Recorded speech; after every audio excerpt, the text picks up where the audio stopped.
मुंबईतील आझाद मैदानावर नागपूर गोवा शक्तीपीठ विरोधात शेतकऱ्यांचा धडक मोर्चा सुरू आहे। आज सभागृहात लक्षवेधीमध्ये हा मुद्दा मांडताना आमदार सतेज पाटील यांनी सरकारच्या भूमिकेवर सवाल उपस्थित केलाय। यापूर्वी निवडणुकीच्या अगोदर तत्कालीन मुख्यमंत्री एकनाथ शिंदे यांनी रद्द केलेला हा शक्तीपीठ शेतकऱ्यावर पुन्हा का लादण्यात येतोय? विकासाच्या कारणावरून शेतकऱ्यांना चिरडण्याचा प्रयत्न या शक्तीपीठ महामार्गातून का केला जातोय, अशी ही सभागृहात सरकारकडे विचारणा केली। सभापती महोदय, सन्मान्य मुख्यमंत्री महोदयाने स्पष्टपणे बाजू मांडलेली आहे। राज्यपालांच्या अभिभाषणात देखील सरकारची भूमिका आलेली आहे। सभापती महोदय, मुख्यमंत्री महोदयांना माझं सांगणं एवढंच आहे की Nagpur Ratnagiri highway already existence आहे।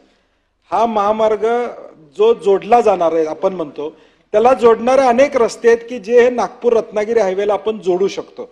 मोपाचा उल्लेख केला, ऑलरेडी आजरा मार्गे संकेश्वर मार्गे रोड आता 4 लेनिंग झालेला आहे, ज्यामुळे मोपाला आता 2-2.5 तासात आम्ही कोल्हापुरातनं पोहोचू शकतो।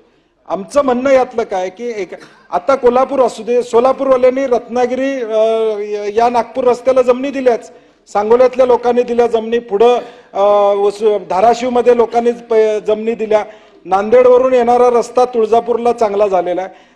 सन्मान्य मुख्यमंत्री महोदयांना माझी सभापतीमध्ये विनंती आहे की थोडा सकारात्मक दृष्टिकोन त्यांनी ठेवावा अशी आमची विनंती आहे।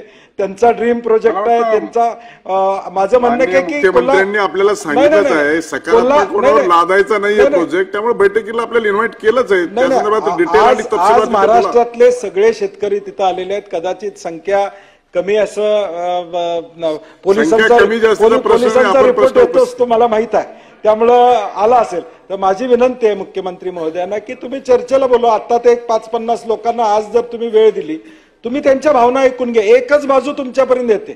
1000 लोकांच्या सह्या खरंच दिल्या असतील ना सन्मान्य मुख्यमंत्री महोदय, ती आपण सभागृहात बोललेला, त्यामुळे ती कागद आम्हाला द्या, कारण की ज्यांनी दिलं म्हणतात त्यांनी पहिला विरोध त्यांनी नोंदवलेला आहे। जी आज पुढे त्यांनी पहिला विरोध ज्यावेळी नोटिफिकेशन निघालं त्यावेळी त्या ठिकाणी केलेला आहे। त्यामुळे आपला गैरसमज यात नव्हते असं माझं प्रामाणिक मत आहे। एक्झिस्टिंग रस्त्याला जोडणारे अनेक रस्ते आपण करू शकतो। 86,000 कोटी वसूल करायचे झाले तर दरवर्षी 3,000 कोटी आणि 60 लाख वाहनं या रस्त्यावरनं जावी लागतील। माझी विनंती आपल्याला की याचा फेरविचार आपण करावा।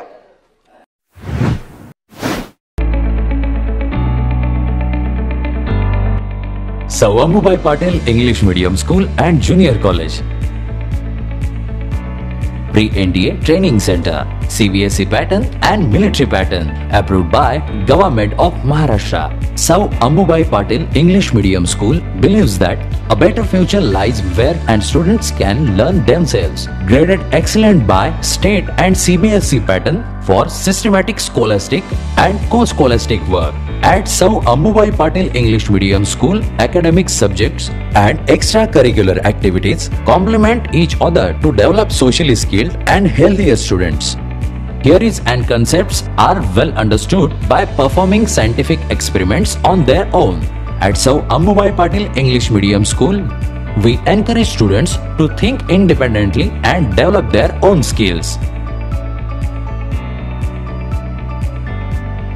I want to become an aeronautical engineer. I want to become an athlete and win gold for our country. I want to be a IAS officer.